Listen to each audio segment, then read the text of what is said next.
Ito ko yung Eds. Ano yung unang bagay na naiisip mo kapag nakikita mo si Viancy? Unang Bagay or basta? nakikita ko si Viancy, nakikita ko parang yung niya, Yung mga ngiti niya ba? yung ngiti, saka yung mata niya, Ay, grabe. na parang akong kinikilindi.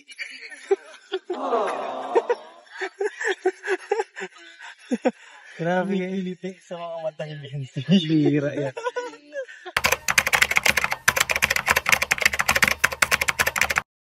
Ayun, good morning, good afternoon, good evening po sa inyo lahat mga kalingap.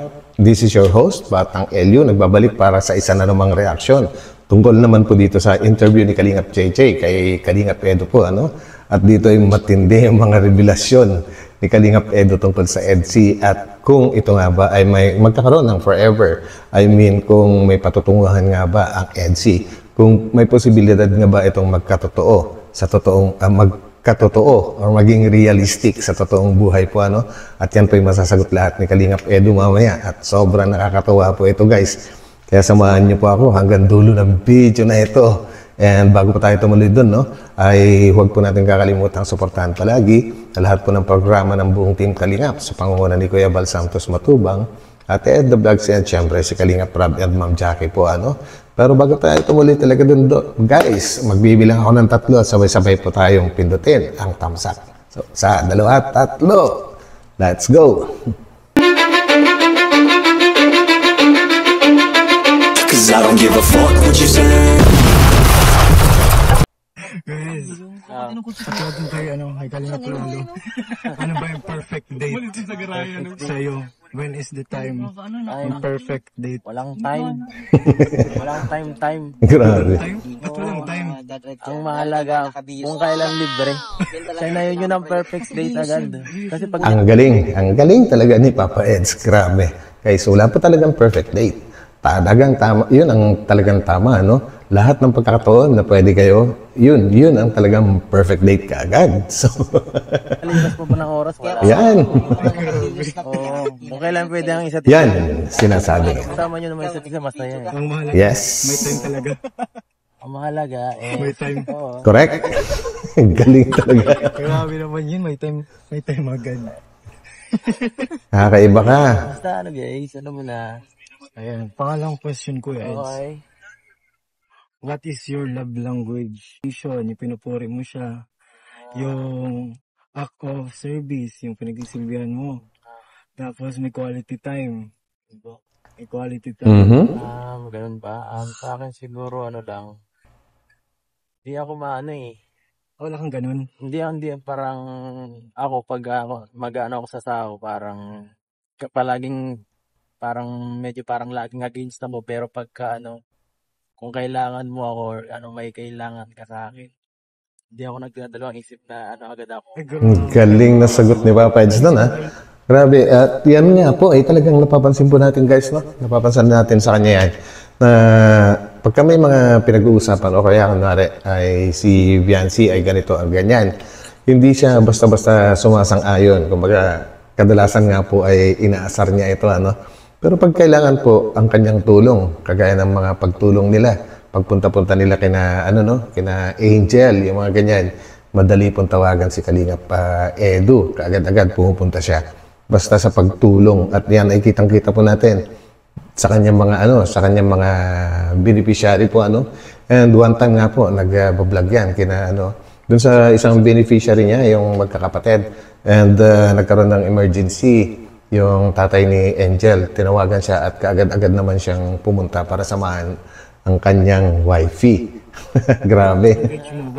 Kasi syempre pagka ang isang tao, 'di ba, mas malakas ang dating kapag yung binibigay mo sa kanya yung effort. Yun, grabe. So, hindi mo na kailangan sabihin yun. Isa pang meaning, action speaks louder than words. Ang galing mo talaga, Papa Eds. Kakaiba ka. Ano pala, ikaw combination ka ba ng act of services, quality time? Iba. Grabe. Epektibo yun, guys. Grabe. Epektibo yun. Totoo yun. Epektibo yun, guys. Grabe magmahal si Habi. Epektibo yun. Epektibo pala yun. Papatularan. Daw tularan. Papatularan. Yun pala ang secret kaya pala humahaba yung yung serye ng EDC. Grabe guys. Grabing Kasi ako na rin ang kontrabida sa ano. grabe kontrabida ka mo. Siyempre ako, pangasar ako eh. Hindi makapansin-pansin guys. Pagka ay lagi niyang inaasar si at napapansin din yan po ng mga ng mga viewers na akala po ay talagang may hindi magandang ipinapakita si Edu. Hindi natin alam yung pala ay kanyang sinasadya. So yun guys, maintindihan na po natin. Wala nang role yung tatlong itlog. Wala nang role yung tatlong. Kasi guys, ang totoong paliwanag po kasi doon, hindi monotone ang kanyang mga ikinikilos. Kaya hindi nakakasawa at kaya ang daming nagkakagusto sa EDC po, hindi yung puro lang ligaw, puro sweet words. Siya po, hindi eh. Kumbaga, halo-halo yung kanyang diskarte. Minsan, may makikita kang mali. Minsan, maasar ka sa kanya. Minsan naman, tuwan-tuwa ka. So, yun yung nagpapaganda sa tandem na ito. Kumbaga, realistic, no? Wala na? Ano ba yung sikreto para... Ano ba yung sikretong... Kasi siya na din kontrabida, si Kuya Eds na din kontrabida. Siya na rin yung bida. Oo, siya na din bida. Paano yun? Ala, ako mo sumisira sa aming Ako sumisira si Terry Taps. Ako rin umaayos. Siya din yung maayos. Siya din yung nagsisira. Okay yun, ha?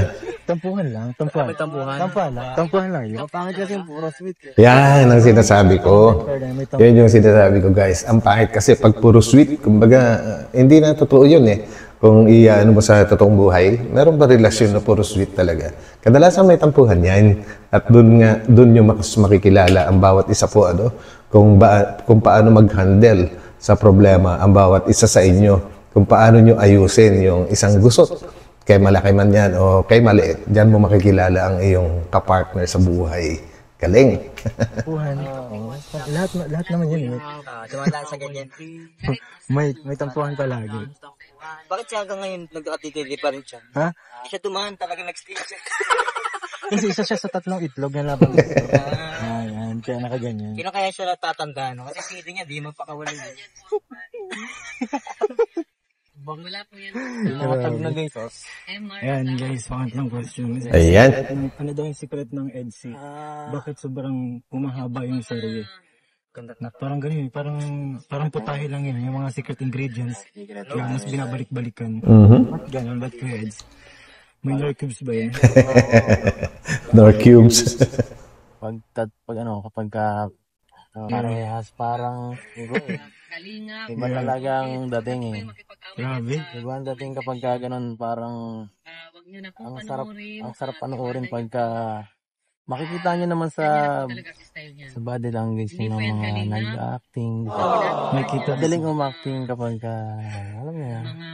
Ibig sabihin, magaling kayo mag-acting kaya binabalik-balikan ng viewers. Hindi lang yun. Mahal kayo.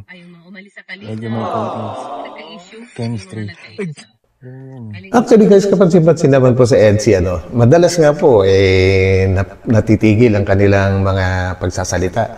Pero sa tinginan lang, ibang-iba talaga. Iba kasi napaka-meaningful po ng kanilang mga tinginan. Parang ang daming sinasabi. Kaya nagugustuhan po ng mga viewers. Yung konting chemistry. Iba? Grabe ng chemistry. Yun yung chemistry. Kaya ganun. Humble lang ako kaya kinontihan ko lang. Iniisihan mo lang. Ibig sabihin, may tinatago ka pang hagimat. Alam mo yung mga ganyang bagay. May tinatago hagimat. Sa inyo lang yun, sa inyo lang. Grabe guys, ngayon ko lang nalaman, mukhang expert na expert pala itong si Papa Eds. Kala natin, walang experience. Yun pala, mukhang eksperto. Mukhang may matututunan akong diskarte dito Sa inyo lang yun. Grabe. May tinatagong secret. Grabe Ito ko Ed, sunod. Ano yung favorite part ng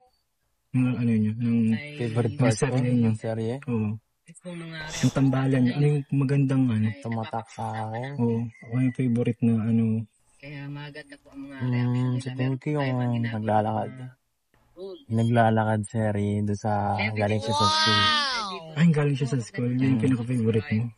Grabe. Nung pinanood ko yun, parang iba yung dating eh. Parang, kahit ako, pinilig ako sa sarili ko eh. Grabe, panoorin natin guys. Balikan natin. Kinikilig sa sarili. Grabe. Kinilig sa sarili. Kinikilig ka sa sarili. Iba yun ah. Ay, nakakalagin si Bukay dun. Okay. Pero parang yung ano ba, yung parang, yung parang kulitan. Kulit Iba yung dating dun eh. Parang, casual lang, normal. parang sobrang ano ba? Sobrang ganda. Sobrang ganda ng usapan nyo. Parang normal lang. Ibig sabihin, normal conversation na sobrang sweet yung impact. Yan yung style nila eh. Hey guys, panoorin nyo, recommended yun. Yan guys, balikan nyo po. Part 5 yata yun. Part 5 daw. Part 5 or 6. Ayun, part 5 or 6 guys. Balikan natin yan ha. Na scene na nyo. Grabe. Alright. Na-fan na. Sino? Yung isa sa inyo. Couple na si Beyonce? Oo. Hindi ko pa sure eh. Yung pa sure. Mahirap mag-judge. Tama. Pero, pero feeling ko, Hindi ko masasabi. Mamaya. Pero tingin ko naman may mga nangangalahati na. Oh guys, nangangalahati na. Grabe yun ha. Nangalahati. so, ano na bang latest part nyo? Part 40 na? 34 na yata. 34? 34 na sunod eh. Part 34 na guys. 34, 35. 35 ang series. So, kapag nag-part 70, 100 na. Oo, ganun siguro. Grabe, pero hindi yun pang vlog lang. Pang legit na yun. Ibang klase guys. Ibang klase na yun. Grabe guys. Iba. Ngayon nyo lang po yan maririnig guys. Dito lang yung maririnig yung mga sagutan ni Happy Bear niya. Happy Bear kung saan. Grabe po. May possibility na na maging yung gusto nyo mangyari, yun eh. Yung gusto nyo mangyari guys, pwede na yun. So yun guys, no, pag umabot pala ng ganong part ang EDC, mga 70 pataas, iba na. Kumbaga wag na nating sabihin diretso kasi bawal eh. Pero may patutunguhan. Yun ang yun yung gusto nilang sabihin na pwedeng maging realistic sa totoong buhay. Hindi na lang basta tandem or love team. So ibig sabihin, bahala na po kayong mintindi. Ito ko yung Eds. Ano yung unang bagay na naiisip mo kapag nakikita mo si Viancy? Bagay or basta? Nakikita ko si Viancy, nakikita ko parang yung niya. Yung mga ngiti niya ba? Yung ngiti. Saka yung mata niya. Yan!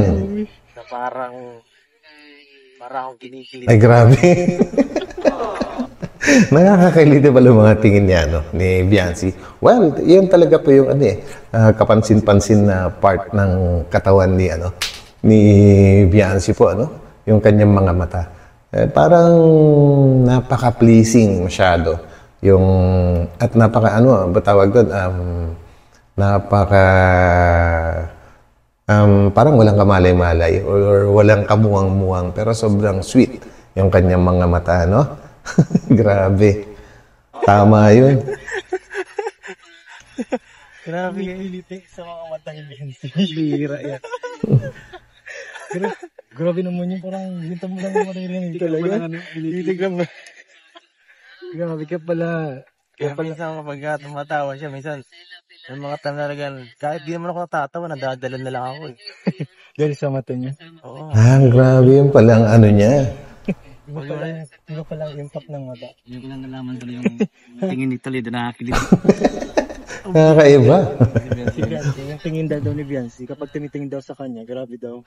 Para siyang kinikilig kahit Yun yung tamang term. Kinikilig, hindi nakikiliti. Pero yun po yung kanyang yan po yung kanyang ginamit na term. So, okay. Kita yung mata niya. Di ba lagi na pag nakikita yung nangartering masyado. Singkit na masyado sa haba pa ng pilikmatan. Doon na. Mahaba rin pala pilikmata ni Biancy. Oh, may twinkles siya dito. Tapos bigla, grabe, no? So, yun.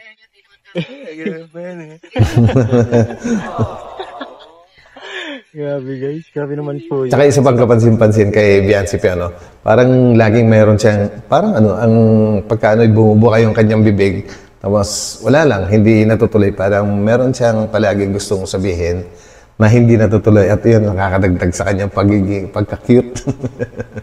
Kakaiba pa lang, ang impact ni Biancy kay Kuya Eds. Grabe. Yung yung pinaka-best yung about kay Biancy na alam mo ngayon? Best sa kanya. Ano yung best part sa kanya? Yun alam. Anong best part? Sa kanya is yung kanyang pagiging maano yung bata ngayon eh. Bata. Maalalahanin. Okay, maalalahanin pala. Maalalahanin, thoughtful. Oo. Ba't lagi ka ba niyang naalala? Oo, lagi kayo naalala. Ay, grabe. Iyon. Dati. Kasi naalala ko yung nag-booking ka niyang nag-voice message siya ng kanta sa'yo. Ay, nagkakanta siya? Kinakanta. Grabe. Grabe. So yun pala guys, no? Ganun pala ka, maalalahanin itong si Biancy. Palagi nag-chat. At yun nga, actually, napag-usapan na dati yung yung pagkanta ni Biancy sa Messenger. Sinesend niya kay Kalingap Edu, no? Napaka-sweet naman pala talaga ni Biancy. Iba? Ito pala ni Biancy. Pinapatulog ako, guys. Pinapatulog. Hindi ka makatulog. Sige nga, patahan mo ko. Revelasyon, guys. Ano yung kanta na tinakanta niya sa'yo? Ano ba yan? Yung bang kinanta mo? Kinanta mo? Yung Closer You and I ba yun? Ay, grabe. Anong kanta yun? Anong untitled nun? Yung basta, yanta namin sa episode 10 yata eh. Yung nandun sa Anong kanta ba yun? Konting lyrics. Ikaw lang at ako ang magsasabi na. Alam talaga guys, memorable pa yung kanta na yun eh. Ang pagkakatanda ko, 2 beses na pinakanta kay Biancy yung song na yan po, And pagdating dun sa part na merong I love you, ayun, pinuputol ni Biancy tapos matatawa na lang siya. And yung pinaka-last, nandun sila sa likod bahay ni na Biancy malapit sa dagat na part po, At doon na niya tinuloy. And hindi ko matandaan guys kung meron pang ibang episode na kinanta ulit ni Biancy yun. Pa-comment na lang po. Hindi ko din alam yun eh. Tama na sa'kin ng minsay. Ikaw lang at ako ang magsasabi ng Yun. okay. I love you. Ang title ng kuya. Ikaw lang at ako. Sabi na I love. Ito yung kakantahin ni Biancy po yun guys. Napaka-cute kasi binibitin niya yung salitang I love you, which is lalong kinikilig yung kanyang mga fans kasi medyo nabibitin na. Pero ang cute naman po. Ang galing talaga. I believe. I believe in love. I believe Ako. Yun. Yes. Pa yun sa episode na maganda. Grabe. Sa pa yun, guys. Yun pala yung kinakanta niya sa'yo kapag gusto mo matulog na. Pakatulog yun, guys. Pampatulog niya pala. Grabe Kakaiba talaga itong dalawa na to kahit sa likod camera. Yun pala, kinakantahan siya at yun yung kinakanta. Pampatulog ni kinakanta ni Biancy para makatulog si Papa Eds. Grabe na to, guys. Grabe. Ay, bilig daw pala po yun by Jimmy Bondok. I believe. Ano ko yung ano? Ito na last question. Bago tayo mag-fast talk. Ano goal talaga ng EDSI? Ang goal ng NC. Oo, ng sarili ng EDSI. Ano pinaka-goal? Siyempre, una sa lahat is mabigyan ng konting ng tuwa at siyempre mabawasan yung lungkot ng mga fans natin. Yes. Lalo na yung mga taga-ibang bansa na iisa lang, sulo-sulo lang sa buhay din, tapos siyempre malungkot din naman sila doon. Kaya yung iba, sabi sila ng ay, sana ang ganda ng mga yung mga ganyang serye kasi nakakatulong sa amin. Yes. Dami nga nagko-comment ng ganun, guys, kahit sa reaction video. Siyempre, nakakadagkal depression na. Galing. Grabe. Ang pangalawa is, siyempre, Ayan na. ang goal ng NC is, ano bang goal namin ni Beyonce? Is maging close, siyempre. Mas maging close kayo. Grabe. Hindi ko na ulitin, guys. Galing. Ay, ano din pala yun, way din pala yun para maging kayo, getting to know na mas malalim. Pero hindi ko matiis eh. So, ang goal ng EDSI pala, guys, is para maging closer sila, no? Kumbaga, getting to know each other.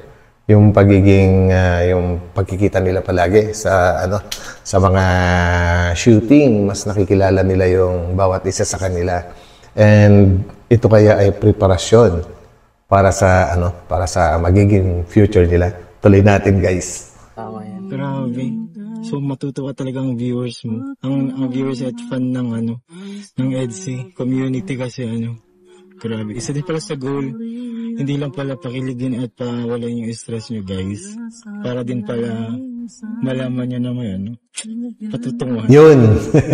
Grabe matutunguhan. Hindi mo lang inaraman ba? Oo. Ang patutunguhan sa grabe. Sino pala ang pinaka-goal? So, anong masasabi mo, kuya? Kapag yung mga bashers nyo? Guys, simple lang kasi. Pagka sinabing may patutunguhan, in real life na po yun. Sa totoong buhay na po yun. Hindi na sa, tandem lang, hindi na sa ganito lang, hindi na sa parang pinaka-pelikula. Iba na yun pag sinabing may patutunguhan. Di ba? Agree ba kayo doon, guys? O hindi? Pa-comment na rin po. Yan. Patuloy kayong binabatikos kasi kesyo ganito, ang tagal, ganyan, parang ang bagal. Tulak? Actually, guys, sagutin ko muna yung katanungan ni JJ, no?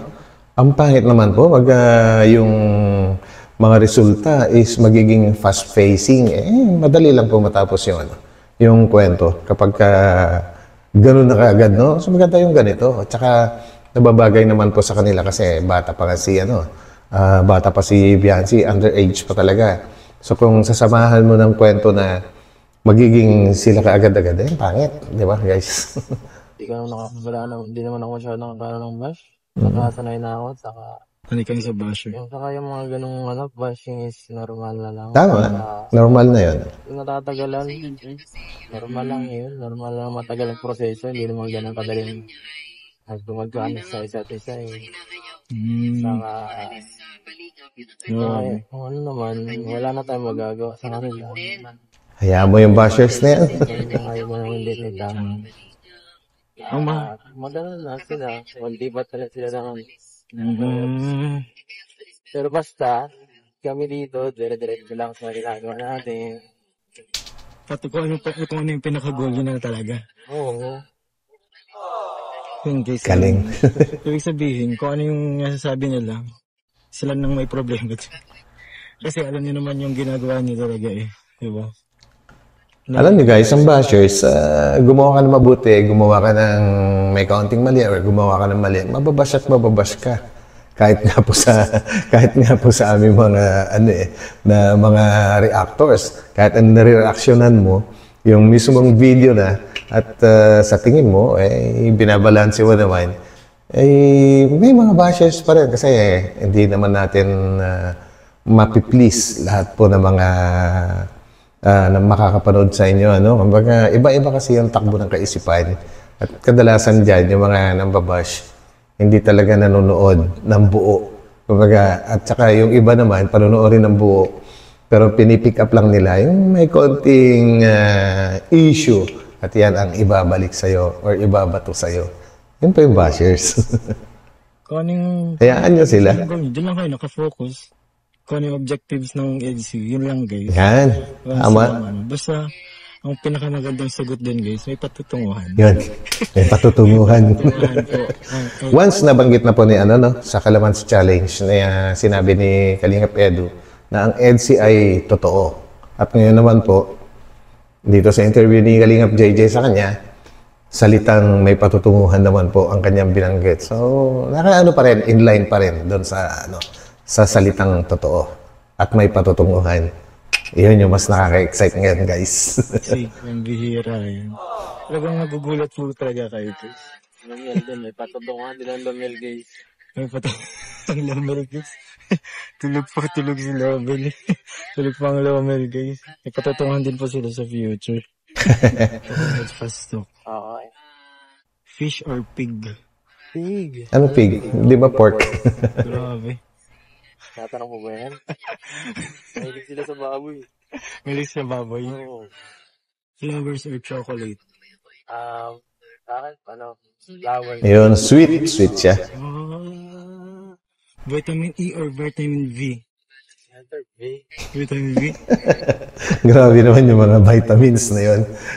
Alam niyo na siguro kung ano yung sabihin ng vitamin E tsaka vitamin B po Siyempre, saka sa mas masarap pa rin ang mas healthy ang vitamin V. mas Kompleto. Yun, mas kompleto. From A to Z. Grabe, multivitamins pala yun. Multivitamins pala yun. Parang Centrum lang Morning date or dinner date? Dinner date. Siyempre, mas sweet palagi ang dinner date. Di ba, guys? Date. Sunset or evening? Evening? Oh, Dusk. grabe. Church wedding or beach wedding? Church. Church wedding? Ay, grabe. Yan guys. Diyan mo makikita yung pagkatao ni Kalingap Edu. Gusto niya church wedding, if ever. No? Kasi iba pa rin Iba pa rin ang wedding po kasi ay talagang ginagawa yan in respect po sa Panginoon. So, dahil ang church ay yan yung tinatawag na dasalan. Diyan ginagawa magdadasal. Anyway, pwede naman po magdasal kahit nasaan po tayo, Kasi si Lord, nandiyan naman po sa lahat ng lugar. Pero iba pa rin yung sa church. Kasi pag sinabing church, yung marami kayo, yung sabay-sabay kayo nagdadasal, parang ang is mas powerful kapag marami kayo kaysa nag-iisa. Di ba, guys? Tingin pa ganito. Grabe naman. Kailangan natin pagpasa Diyos yan. Tama. Correct. Galing. Patiently waiting or impatiently waiting? Mahirap yun. Oo nga, kung contradiction. Patiently waiting Patiently waiting? Okay. Yan na. Kailangan Grabe. Ito, huli na katanungan. Kasi tapos na talaga. Sino madalas magselos sa inyo? Hala. Hindi ka selos. Ang bihira. Grabe, guys. Silosa pala si Biancy. Well, bahala na po kayong mag-isip doon. Huwag na nating i-discuss. Sa akong stoic. Stoic.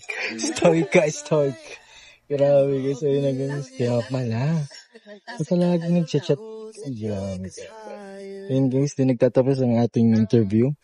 So, sa part 2, kung gusto niyo po ng part 2, comment below po dyan sa mga questions niyo. Questions na...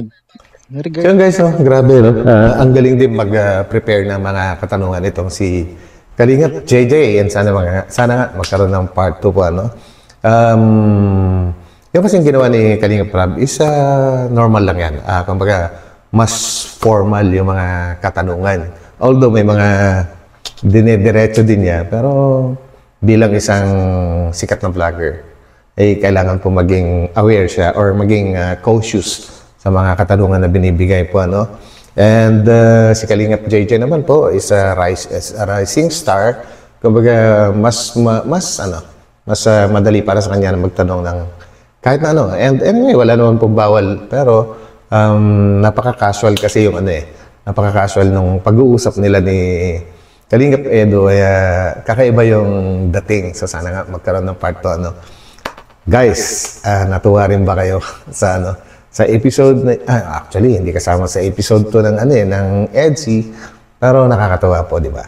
Yan guys, maraming salamat po muli sa pagsama ninyo sa akin hanggang dulo. Ito muli ang inyong host, Batang LU. So yan guys, mag-iingat po kayo palagi at paragi rin po tayo magdadasal. So magkita-kita tayo ulit sa aking susunod na upload. Ingat po and bye-bye muna. Bye.